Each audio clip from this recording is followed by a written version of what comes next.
दोस्तों, यूं तो वनडे क्रिकेट में दुनिया के कई महान खिलाड़ियों ने एक से बढ़कर एक इनिंग खेली है, लेकिन यह कहानी है क्रिकेट के भगवान के बैट से निकली उस पारी की जब सचिन ने गुस्से में आकर 175 रन ठोक डाले थे।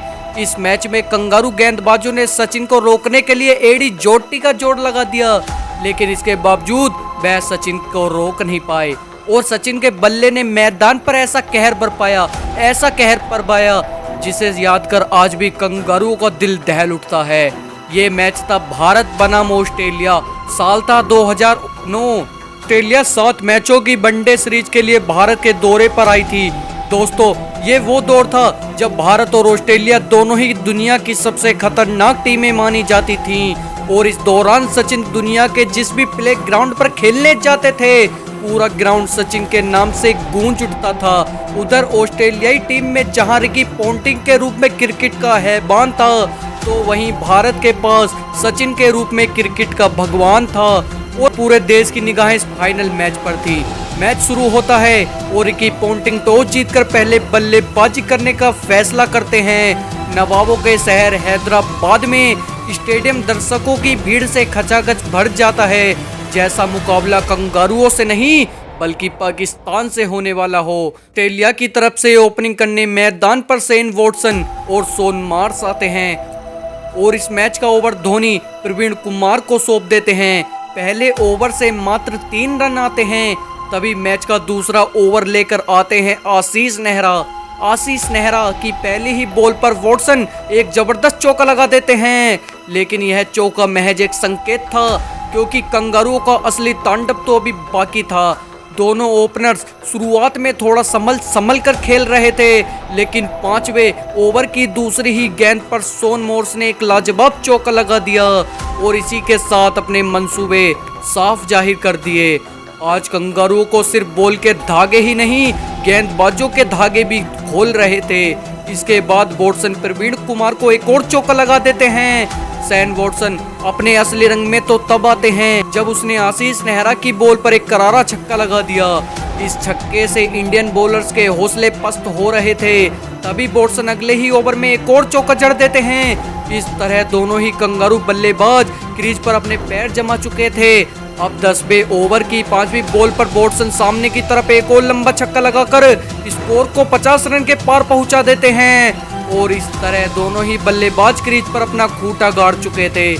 दोनों ही बल्लेबाज पावर प्ले के बाद और भी ज्यादा खूंखार हो जाते हैं। क्या प्रवीण कुमार, क्या मुनाफ पटेल और क्या नेहरा, दोनों ही बल्लेबाज हर गेंदबाज को बच्चा समझकर हर तरफ मार रहे थे। मैदान का ऐसा कोई कोना नजर नहीं आ रहा था जहां बाउंड्री ना लग रही हो। वॉटसन सिर्फ 40 बॉल पर अपनी 50 लगा देते हैं और इस तरह सिर्फ 12 ओवर में ही ये दोनों स्कोर को 80 रन के पार पहुंचा देते हैं। हालांकि इसके बाद धोनी अपने तर्कस से स्पिनर्स के तीर निकालना शुरू कर देते हैं, लेकिन वॉटसन स्पिन गेंदबाजों के साथ तो और भी ज्यादा बुरा सलूक करता है। वॉटसन स्पिनर्स के ऊपर हैवान बनकर टूट पड़ता है और आलम यह था कि दोनों 16 ओवर में ही स्कोर बोर्ड को 100 रनों के पार पहुंचा देते हैं। हालांकि इसके बाद तो दोनों खिलाड़ी रुकने का नाम नहीं लेते। उस दिन मानो ये दोनों खिलाड़ी भारतीय गेंदबाजों की कमर तोड़ने की कसम खाकर मैदान पर आए हों। अब इसके बाद शेन मार्श भी अपनी 50 पूरी कर लेता है, लेकिन बाद में 26वें ओवर की दूसरी बॉल पर वॉटसन हरभजन को एक लंबा छक्का लगाने की कोशिश में आउट हो जाता है और इस तरह हरभजन सिंह ने भारत को पहला विकेट दिलाया।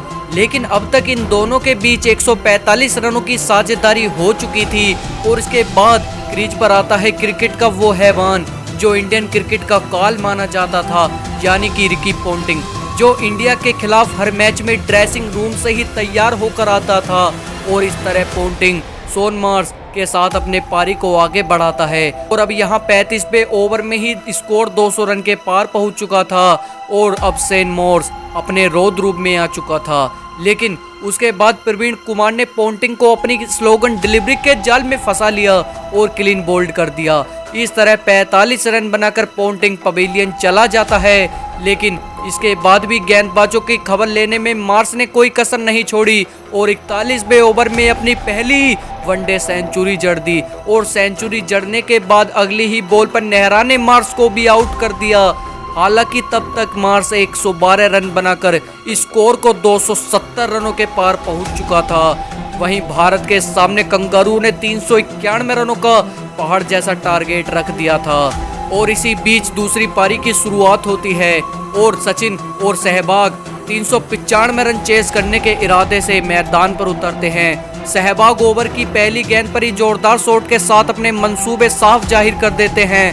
हालांकि पहले ओवर में सिर्फ 3 ही रन आते हैं, लेकिन दूसरे ओवर की पहली बॉल पर सहवाग जोरदार कवर ड्राइव लगा देते हैं और इस तरह सहवाग के बल्ले से पारी की पहली बाउंड्री निकलती है। इसके बाद सहवाग रुकने का नाम नहीं लेते और 200 की स्पीड से गेंद को बाहर भेज रहे थे। वहीं दूसरी तरफ खड़े सचिन भी अपने बल्ले का जादू बिखेरने में लग जाते हैं और कंगारू गेंदबाज को थोड़ा स्टार्ट कर देते हैं। उस दौर में सचिन और सहवाग की जोड़ी दुनिया की सबसे खतरनाक जोड़ियों में से एक थी। दोस्तों, यहाँ सहवाग क्रीज पर आते ही धावा बोलने लगे और तो वहीं सचिन अपने क्लासिक बैटिंग से टीम को मजबूती में ला रहे थे। लेकिन कंगारुओं की सांस तो तब रुक गई जब उन्होंने महज 39 के स्कोर पर ही सहवाग का कैच ड्रॉप कर दिया। कैच ड्रॉप होने के बाद कंगारू को चेहरा साफ बता रहा था कि उन्होंने कितनी बड़ी गलती कर दी है। अब सचिन का बल्ला रुकने का नाम नहीं लेता। 7वें ओवर में सचिन बैक टू बैक चौके लगा देते हैं और जब इंडिया 62 रन के स्कोर पर पहुंच चुकी थी तभी सहवाग एक और बाउंड्री लगा देते हैं। लेकिन इसकी अगली ही गेंद पर सहवाग बॉलिंजर को कैच थमा बैठे और इस तरह सहवाग के रूप में भारत को पहला बड़ा झटका लग जाता है। सहवाग का विकेट लेने के बाद कंगारू खुशी के मारे पागल हो रहे थे, लेकिन वो शायद यह भूल चुके थे कि सचिन के रूप में उनका बाप अभी क्रीज पर खड़ा है। सहवाग 38 रन बनाकर टीम इंडिया को 64 रन तक पहुंचा देते हैं और इसके बाद सचिन का साथ देने के लिए आते हैं गौतम गंभीर। लेकिन गंभीर भी आते ही मैगी की बॉल पर बाउंड्री के चक्कर में कैच थमा बैठे और इस तरह 92 के स्कोर पर भारत को दूसरा झटका लग जाता है। सचिन को मैच जिताने के लिए एक ऐसे पात्रों की जरूरत थी जो सचिन के साथ एक लंबी पार्टनरशिप बना सकें, क्योंकि सचिन जानते थे कि आज उन्हें आउट करना मुश्किल ही नहीं बल्कि नामुमकिन है। अब इसके बाद का साथ देने के लिए आते हैं युवराज सिंह, जिनसे भारत को बड़ी उम्मीदें थीं। 15 ओवर की चौथी बॉल पर सिंगल लेकर सचिन अपनी 50 भी पूरी कर लेते हैं और यह सचिन के करियर की पहली बड़ी 50 थी और यह रन चेज कंगारू गेंदबाजों के सामने बिल्कुल भी आसान नहीं होने वाली थी। लेकिन जब क्रीज पर सचिन जैसा बल्लेबाज खड़ा हो तो बड़े से बड़ा टारगेट भी बोना नजर आता है और इसके बाद बॉलिंग करने आते हैं शेन वॉटसन, जो आते ही युवराज सिंह को डगआउट का रास्ता दिखा देता है। इस तरह 126 रन पर भारत अपना तीसरा विकेट गंवा देता है। अब धीरे धीरे भारत के हौसले पस्त होते हुए दिख रहे थे, लेकिन इसके बाद क्रीज पर आते हैं महेंद्र सिंह धोनी। अब जहां एक तरफ दुनिया का नंबर 1 बल्लेबाज था तो वहीं दूसरी तरफ क्रिकेट का दुनिया का नंबर 1 फिनिशर था। MS धोनी स्टेडियम में बैठे हजारों फैंस अभी भी अपनी उम्मीदों को बांधे हुए थे, लेकिन अब ऑस्ट्रेलिया समझ चुका था कि अगर यहाँ सचिन का विकेट मिल जाए तो मैच उनकी मुट्ठी में हो जाएगा। लेकिन सचिन तो ठहरे सचिन अगले ही ओवर में सामने की तरफ एक छक्का लगा देते हैं और इसी छक्के के साथ भारत अपने 150 रन पूरे कर लेता है। सचिन का यह रौद्र रूप देखकर कंगारुओं को रोना आ रहा था। हालांकि तीसरे ओवर की तीसरी बॉल पर MS धोनी भी कैच थमा बैठे और 162 के स्कोर पर भारत अपना चौथा विकेट गंवा देता है। जहां एक तरफ सचिन खूंटा गाड़ कर खड़े थे तो वहीं दूसरे छोर पर टीम इंडिया ढेर हो गई थी।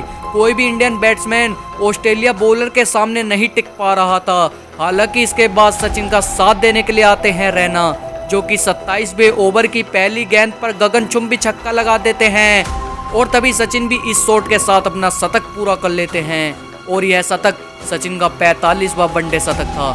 यहाँ से सचिन और रैना की अच्छी पार्टनरशिप चलती है और दोनों मिलकर कंगारू गेंदबाज के धागे खोलने लगते हैं और इसी बीच सचिन अपने 150 रन भी पूरे कर लेते हैं और सचिन का यह कारनामा देखकर पूरा स्टैंड सचिन के नारों से गूंज उठता है।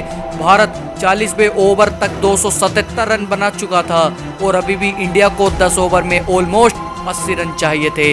इसके बाद सचिन का कहर रुकने का नाम नहीं ले रहा था और सचिन लास्ट के ओवरों में भी कवर ड्राइव लगा रहे थे कि जैसे कि पावर प्ले चल रहा हो।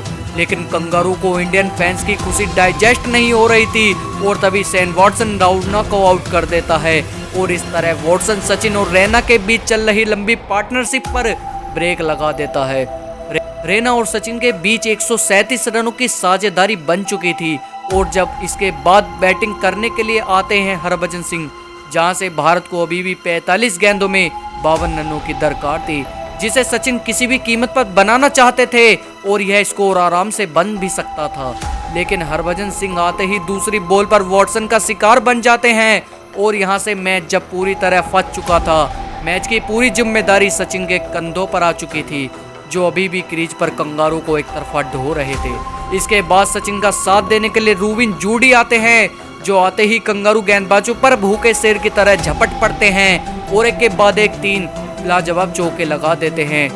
और अब एक समय ऐसा आता है जब भारत को सिर्फ 18 गेंदों पर 19 रन चाहिए थे, लेकिन तभी एक ऐसी घटना घटती है जिसे देखकर पूरे देश की धड़कनें थम जाती हैं। दरअसल पैडल स्वीप के चक्कर में सचिन कैच थमा बैठे और इस तरह सचिन 175 रन बनाकर पवेलियन का रास्ता नाप लेते हैं। सचिन का विकेट देखकर पूरा स्टेडियम सन्नाटे में डूब जाता है और सचिन के आउट होने के बाद कंगारू के सोए हुए मंसूबे फिर से जाग जाते हैं, क्योंकि भारत को एक ओवर में 8 रन चाहिए थे और हाथ में सिर्फ था 1 विकेट और अंत में भारत इस मैच को हार जाता है। लेकिन उस दिन दुनिया ने सचिन को हिम्मत की सलाम किया था, जो अकेले ही कंगारू के सामने डटे रहे थे। तो दोस्तों, आपको ये कहानी कैसी लगी हमें कमेंट करके ज़रूर बताइएगा।